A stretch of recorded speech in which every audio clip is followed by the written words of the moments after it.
जय माता की दोस्तों, जय महाकाल, ओम नमः शिवाय। दोस्तों, आज का ये मेरा वीडियो आपको एक बढ़िया रास्ता, बढ़िया ज्ञान दिखाएगा। ये खास एपिसोड है शादी के रिलेटेड, शादी से पहले। तो लगभग काफ़ी लोग शादी से पहले अपने बच्चों का गुण मिलान अवश्य करते हैं। गुण मिलान पे पहले मैंने एक एपिसोड पहले भी डाला था। तो ये गुण मिलान जो हम करवाते हैं वो हो गया दूसरा चरण, और जो ये मेरा एपिसोड वीडियो है ये है उससे बिफोर पहला चरण कि गुण मिलाने से पहले रखें इन बातों का ध्यान। कौन सी बातें जो आज आपके साथ मैं शेयर करूंगा, आपको समझाऊंगा। दोस्तों, ये वीडियो जो भी मैं बनाता हूँ आपके आगे मैं कुछ बातें रखता हूँ। दो चीज़ों का मैं खास आपके लिए ध्यान रखता हूँ कि एक आपको ज्ञान दूँ, आपकी नॉलेज को बढ़ाऊँ। जो लोग ज्योतिष पे विश्वास कर रहे हैं, श्रद्धा रख रहे हैं, जिनको है कि ज्योतिष कुछ हमारा ज़िंदगी में भविष्य उज्जवल करेगी या हमको ज्ञान दे रही है, तो उनको उनके ज्ञान बढ़ाने के लिए मैं खास वीडियोस अपडेट करता हूँ कि सबसे पहले उपाय सेकंड चरण, उससे पहले एक मार्गदर्शक। अकेले उपाय करने से कुछ नहीं होता, बिफोर उससे पहले हमारे पास नॉलेज भी होनी चाहिए। आपके लिए मैं नॉलेज और उपाय दोनों चीज़ें अप्लाई करने की कोशिश कर रहा हूँ कि जैसे कहते हैं ना, हमने एक मेडिसिन खानी है या कोई हमने सब्जी में नमक डालना है, हल्का सा भी नमक ज़्यादा पड़ गया सब्जी खराब हो जाएगी, या सब्जी बनाने का ढंग नहीं हमको आएगा, सब्जी नहीं बनेगी। दोस्तों, इसीलिए कुछ नियम ज्योतिष पे भी लागू होते हैं। ये नहीं कि जो बातें सुन ली एकदम में उसको विश्वास कर लो। सबसे पहले उसके थोड़े से सिस्टम को, लॉजिक को समझो, ढूंढो। हमारा ज्योतिष का एक नियम है, बहुत एक जिसको कहते हैं एक गूढ़ रहस्य वाला है, कि जिसको बोलते हैं गुण मिलान। कि शादी से पहले हम ये जानने की कोशिश करते हैं कि हमारे बच्चे को सामने वाला पार्टनर बढ़िया मिल जाए। और जब शादी गुण मिलाने के बाद जब शादी में अगर प्रॉब्लम आ जाए, कई बार वो प्रॉब्लम हस्बैंड से नहीं होती, फैमिली के सदस्यों से हो जाती है। किसी के, मान लो किसी लड़की की मदर के साथ के कारण हो गई शादी, डिस्टर्ब हो गई। लड़का कहना शुरू कर दिया कि लड़की का, हमारे घर में लड़की की मम्मी का इंटरेस्ट बहुत ज़्यादा है, वो हमारे घर में ज़्यादा इंटरेस्ट रखते हैं। किसी के पापा की वजह से हो सकता है कि लड़की के पापा को या ABCD लड़की भी कुछ किसी भी रीजन से घर में परेशानी आ जाती है। तो उन बच्चों का विश्वास ज्योतिष से लगभग उठने को जाता है कि हमने तो जी शादी से पहले टेवा मिलाया था, पत्री पटी ने मिलाई थी, ये बातें तो हमको नहीं बताई, हमको तो बस ये मिलाया था कि आपकी पत्री मिलती है। तो दोस्तों, ये एपिसोड बहुत इंटरेस्टिंग है, ध्यान से सुने, एक एक बात को ध्यान से सुने कि गुण मिलान का जो चरण है वो दूसरा, गुण मिलाने से पहले चरण है पहला, जिसके लिए आज मैंने वीडियो डाली है। मान लीजिए अगर कोई पेरेंट्स अपनी बच्ची के लिए शादी के बारे में सोच रहे हैं कि हमने अपनी बच्ची बड़ी होगी, शादी अब इसकी कर देनी है, तो एक वो अच्छा सा लड़का माइंड में लेके चलते हैं कि ये हमारी लड़की पढ़ी लिखी है, इसको एक अच्छा पढ़ा लिखा लड़का चाहिए। हमारी लड़की का स्वभाव बहुत मीठा है, बहुत शांत स्वभाव है। अब कैसा वो सोचेंगे कि लड़का भी शांत होना चाहिए। हमारी लड़की की वाणी बहुत मीठी है, लड़के की वाणी मीठी होनी चाहिए। लड़के की मम्मा पॉजिटिव होने चाहिए, लड़की के पापा पॉजिटिव होने चाहिए, उसके भाई बहन पॉजिटिव होने चाहिए। तो दोस्तों, पत्नियां बोलती हैं, कोई बुलाने वाला चाहिए। तो शादी से पहले अगर आप किसी भी पंडित जी के पास, किसी एस्ट्रोलॉजर के पास अगर आप गुण मिलान के लिए जाते हो, तो गुण मिलाने से पहले अपने बच्चे के ऑपोजिट जो बरचाड़ा मिलवा रहे हो, कुछ बातें पंडित जी से अवश्य पूछे कि पंडित जी जिसकी पत्री आप मिला रहे हो, गुण मिलान तो बाद वाला है, चाहे 18 गुण मिले, 20 मिले, 28 मिले, 30 मिले, वो अलग चैप्टर है। कि पहले ये जरूर पूछो कि लड़के का स्वभाव कैसा है। कुंडली में 1 नंबर मान लीजिए लगन आ गया, 5 नंबर लगन आ गया, 9 नंबर लगन आ गया, अब कौन लगन आ गए? अग्नि लगन आ गए। अगर आपका बच्चा वृषभ लगन का हो गया तो चुप रहने वाला हो गया, ज़्यादा बात नहीं करेगा। तो अगर हमने एक शांत जातक का रिश्ता अग्नि तत्व के साथ कर दिया, लगन को राहु देव या केतु देव देख रहे हैं, या मंगल लगन में आके बैठ गए, या लग्नेश का मंगल या राहु देव के साथ कहीं अटैचमेंट हो गई तो उस ऑपोजिट जातक की जो मानसिक स्थिति है वो डिस्टर्ब होगी। खास तौर पे अग्नि तत्व वालों की गुस्सा ज़्यादा आएगा। अगर हमने एक शांत स्वभाव वाले बच्चे का अग्नि तत्व वाले पर्सन के साथ कुंडली मिला दी और गुण निकले 30 गुण, कोई नाड़ी दोष नहीं निकला, 30 गुण मिल गए, तो पंडित केवल बोलते हैं जी टेवा मिल गया जी, बधाइयाँ जी आपको 30 गुण मिल गए, शादी कर दो। लेकिन उस चीज़ में चूक रहेगी, जिसके लिए खास एपिसोड आपके लिए ये आज डाल रहा हूँ, आपको बता रहा हूँ कि सबसे पहले सामने वाले जातक का लग्नेश कि उसकी मानसिक स्थिति कैसी है।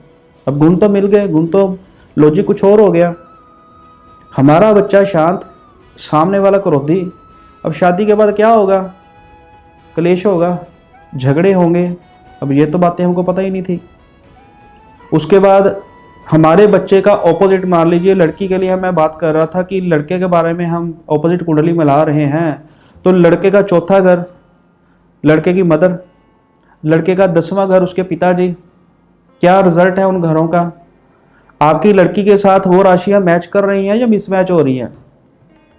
अभी हमारी उधर शादी तो हुई नहीं, अभी बात नहीं चली। हम तो बिफोर जो एक हमारे पास सिद्धांत है कि हम कुंडली मिलान से कुछ पता कर सकते हैं, तो ऐसे ही पता लगेगा, अकेला गुण मिलाने से कुछ नहीं होता।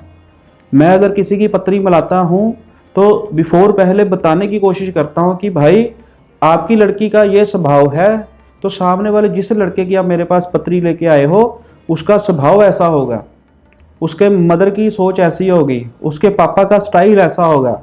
अगर वो त्रिकोण ट्रायंगल आपको पॉजिटिव लग रहे हैं तो हम गुण मिलान पे जाएंगे। इधर से गुण मिल जाते हैं 28 गुण। शादी के बाद पता लगता है जी हमारी लड़की तो शांत थी, लड़का बड़ा क्रोधी था। या किसी के ऑपोजिट लगा लो, लड़का हमारा बहुत साऊ था जी, लड़की बड़ी क्रोधी मिल गई, कलेशी मिल गई। अब गुण मिलान का कलेशी स्वभाव के साथ क्या अटैचमेंट हुआ? गुण तो मिल गए, लेकिन कहीं चूक रह गई कि हम उसकी मानसिक स्थिति को नहीं पढ़ पाए। इसी वजह से ज्योतिष का कई लोगों का विश्वास उठ जाता है कि हमने प्रॉपर वे से हमने कुंडलियां पत्री मिलाई थी, तो हमारे इस मिलाने के बावजूद भी हमको परेशानी आ रही है। और एक चीज़ दोस्तों और देखने को आजकल मिल रही है, मैंने पत्रियां मिलानी कम कर दी। उसका रीज़न है कलयुग का दौर बढ़ गया, कई बच्चों की शादी नहीं होती, मैच मेकिंग के लिए टेवे जाते हैं आगे। तो आगे मान लो 10 जगह किसी लड़की कुंडली मिला ली या लड़की कुंडली मिला ली। अब जो पंडित जी आगे पत्री देख रहे हैं, 7वां हाउस खराब है उसका, 7वें घर में राहु देव बैठे हैं या शनि देव बैठे हैं, या 7वां घर या 7वें घर का जो मालिक है वो पीड़ित है। तो जब 10 जगह आगे पत्री मिलाने को गई, आगे पत्री नहीं मिली, तो पेरेंट्स के मन में कई बार आ जाता है कि हमारे बच्चे का टेवा ऐसा गलत है, अब क्या करें? अब हल उसका क्या होता है? डेट ऑफ बर्थ चेंज कर देते हैं या हल्का सा समय में फ़र्क डाल देते हैं। मान लीजिए मेरे पास अगर लड़के लड़की का टेवा आ गया, मैं तो वही प्रिडिक्ट करूंगा ना जो मेरे सामने मेरा सॉफ्टवेयर मेरे को बता रहा है कि ये इनके लग्नेश है, ये इनकी राशियाँ हैं। अब ये तो नहीं लिखा हुआ कि इन्होंने समय वगैरह चेंज कर लिया। इसी वजह से दोस्तों मैंने पत्रियां थोड़ी मिलानी कम कर दी कि जिन जातकों का कई बार 7वां घर खराब होता है तो आगे उनको गलत रास्ता गाइड कर देते हैं कि कोई बात नहीं जी, टेंशन ना लो, आप आधे घंटे का फर्क डाल देते हैं, देखो कैसी पत्री बढ़िया बनती है। एक कम ज्ञान की वजह से टेवा पत्री नहीं मिला, परेशानी आ गई बच्चे को। और दूसरा, अगर गलत टाइम किसी ज्योतिष को बता दिया, उसको पत्री का बता दिया, तो उधर से परेशानी आ गई।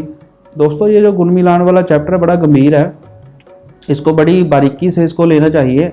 आजकल लोग ऐसे भाग रहे हैं कि बस सॉफ्टवेयर आगे जी, घर में ही इस लड़के की डेट डाल ली, लड़की की डेट डाल ली, हमको कॉल आती है, सर वैसे हमने टेवा तो घर में प्रिडिक्ट कर लिया।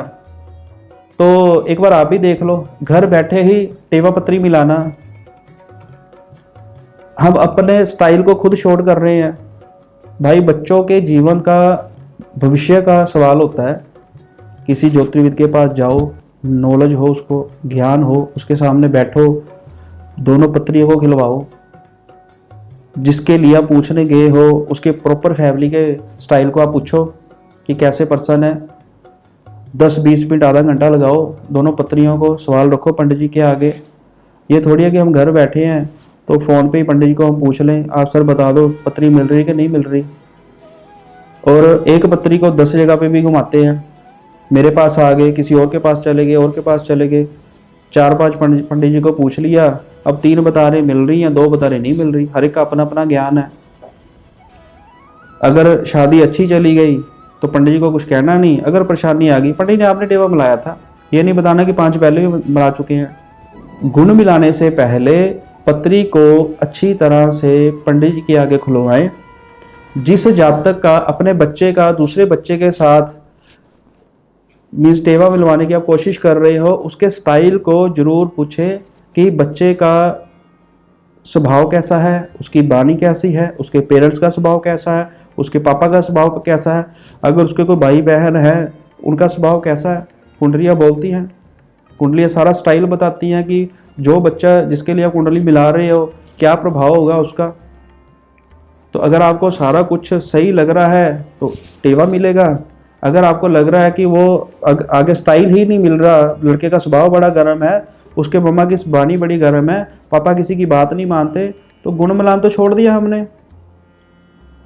जब स्टाइल ही नहीं मिल रहा तो हम बच्चा कहाँ पे शादी के बाद भेजेंगे। तो गुण मिलान का दूसरा आ गया ना चैप्टर कि गुण चाहे 18 मिले चाहे 30 मिले, उसकी हमको कोई टेंशन नहीं।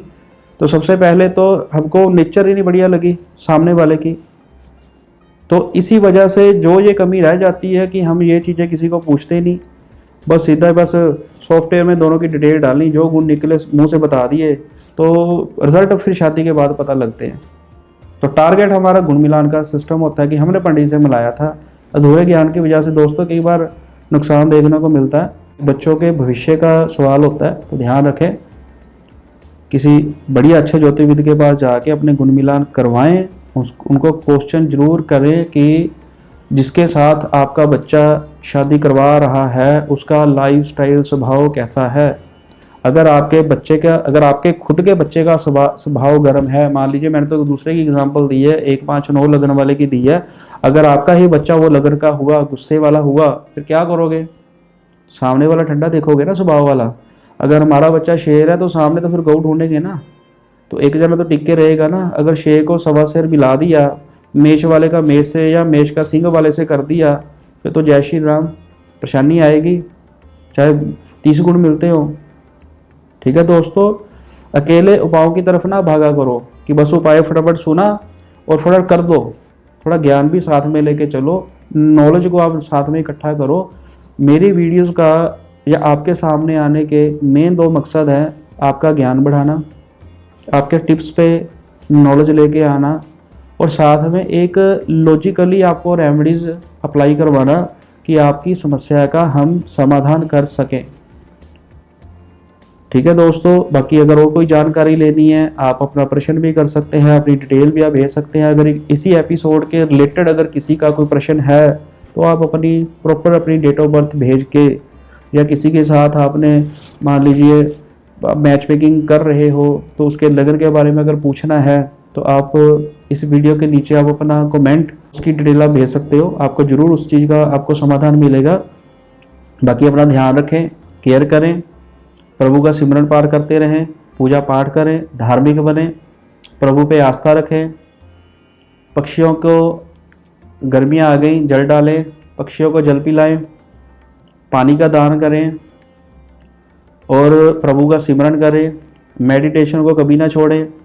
मेरा एक सबसे बड़ी औषधि है मेडिटेशन, एक मेडिटेशन हजारों हल। तो दोस्तों ध्यान रखें, तब तक के लिए जय माता की।